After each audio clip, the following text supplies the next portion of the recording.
Pernahkah Anda berpikir ingin menjadi generalis atau spesialis dalam melakukan branding?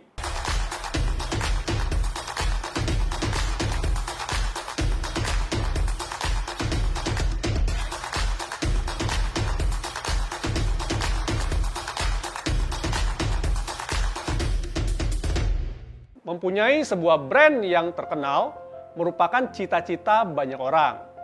Misalkan, saya tampilkan gambar berikut nih, ya, seperti ini.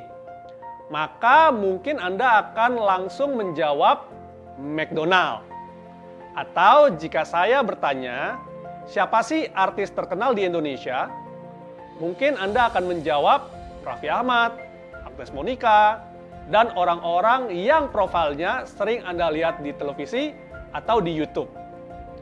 Mempunyai sebuah image yang dikenal masyarakat tentu sangat menguntungkan bagi personal ataupun bisnis. Tetapi ada sebuah hal yang menarik perhatian saya. Ketika saya berbicara dengan teman saya di dalam sebuah obrolan warung kopi, yang mana teman saya mengatakan dirinya tidak mau terjebak di dalam sebuah brand yang dia ciptakan sendiri. Dia menjelaskan, ketika kita berusaha keras untuk mengasosiasikan diri kita hanya pada satu hal, maka kita akan kesulitan untuk mengembangkan hal lainnya.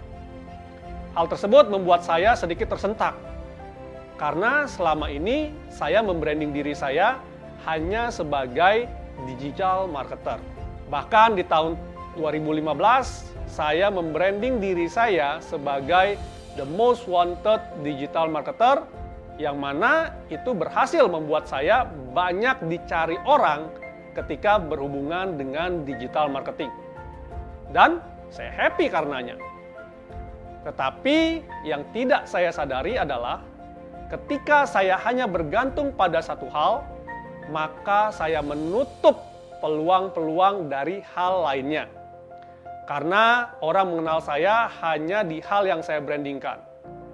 Ketika saya melakukan sedikit research di Google mengenai brand-brand besar yang gagal untuk mengembangkan lini bisnisnya, karena orang sudah mengenal brand tersebut dengan kuat di bisnis lamanya. Membuat saya merasa apa yang dibicarakan teman saya, ada benarnya juga ya. Beberapa contoh brand besar yang gagal karena jebakan branding adalah: pertama, ketika McDonald mengeluarkan McPizza. Seperti yang kita ketahui bersama, di Indonesia, McDonald terkenal dengan jualan ayam goreng. Sedangkan di negeri asalnya Amerika, McDonald dikenal dengan burger dan kentangnya. Ketika mereka mengeluarkan sebuah produk, McPizza, produk tersebut tidak mendapat sambutan bagus dari konsumennya. Karena di benak konsumen, McD adalah hamburger. Sedangkan pizza mereka bisa mendapatkan dari brand lainnya. Hal ini menyebabkan McPizza harus discontinue pada tahun 2000. Contoh lainnya, Cheetos Lip Balm. Seperti kita ketahui, merek Cheetos selama bertahun-tahun menemani hidup kita sebagai merek sebuah makanan ringan. Ketika Cheetos ingin mengikuti tren dengan mengeluarkan produk lip balm, ya, pelembab bibir, pada saat itu produk tersebut juga tidak diterima oleh pasar karena di benak konsumen Cheetos adalah makanan ringan, sehingga produk Cheetos sebagai lip balm tidak bisa mereka terima. Dan produk lip balm ini juga tidak bertahan lama sejak diperkenalkan pada tahun 2005. Contoh terakhir, ketika Harley Davidson yang kita kenal dengan kemacoannya, ya, dengan mengendarai motor besar, mengeluarkan produk parfum untuk konsumennya pada tahun 1994 dan gagal total karena tidak diterima oleh konsumen.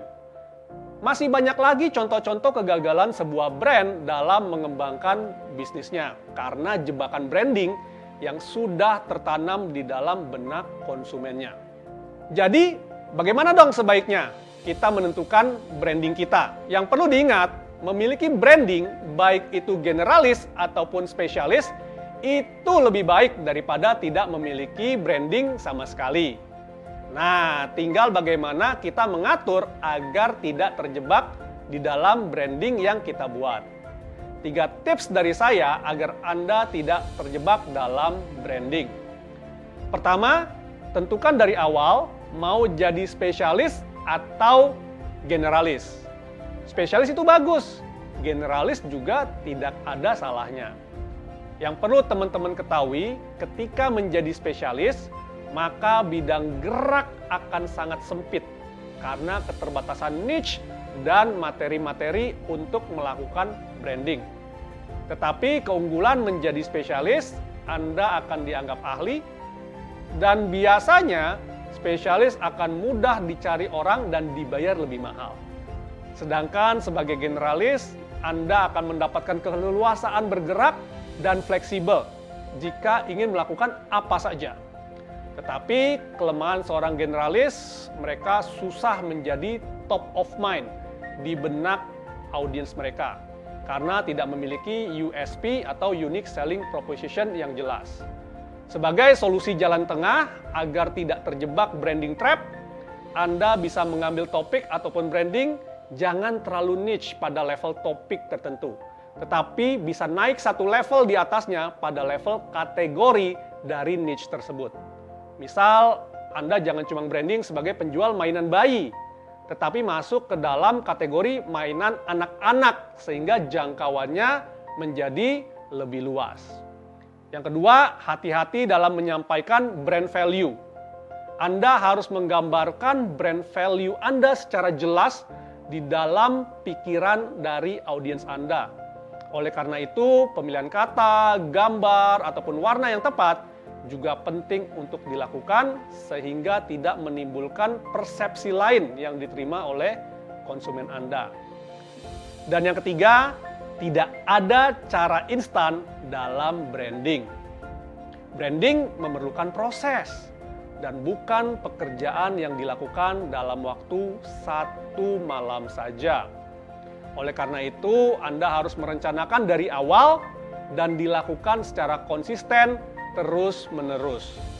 Dan ketika kepercayaan akan brand sudah tercipta, maka Anda harus menjaga kepercayaan pelanggan terhadap brand yang sudah Anda bangun tersebut. Karena sekalinya rusak, maka usaha Anda untuk melakukan rebranding akan memakan waktu dan biaya yang tidak sedikit. Bahkan tidak jarang Anda harus memulai dari awal kembali. Demikian 3 tips dari saya, semoga membantu Anda terhindar dari jebakan branding sebelum Anda memulainya.